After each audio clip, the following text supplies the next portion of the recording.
Today's topic is national income and domestic income. ये एक macro economics का topic है।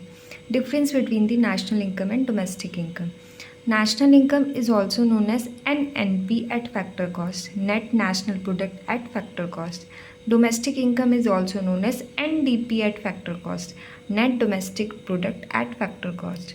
अब national income, net money value of all the goods and services produce by a normal citizen of a country. ऐसे goods and services की value calculate करते हैं जो कि हमारे कंट्री के सिटीजन ने प्रोड्यूस की हो, वो हमारी नेशनल इनकम हो गई।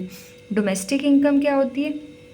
Total value of A goods and services produce with in a countries domestic territory. मतलब कि ऐसे गुड्स एंड सर्विसेज की वैल्यू कैलकुलेट करते हैं जो कि हमारी कंट्री के डोमेस्टिक टेरिटरी के अंदर प्रोड्यूस की गई है, वो हमारी डोमेस्टिक इनकम हो गई। नेशनल इनकम में हम लोग प्रोड्यूसर की सिटीजनशिप देखेंगे। डोमेस्टिक इनकम में हम लोग प्रोडक्शन की जोग्राफिकल लोकेशन देखेंगे। ठीक है। नेशनल इनकम में हम लोग NIFA इंक्लूड करेंगे, मतलब ऐड करेंगे NIFA, that is national income from abroad. जो अब्रॉड से इनकम आ रही है उसको हम लोग ऐड करेंगे नेशनल इनकम में। डोमेस्टिक इनकम में we will subtract the NIFA, that is national income from abroad, इसमें सब्ट्रैक्ट करेंगे। Thank you.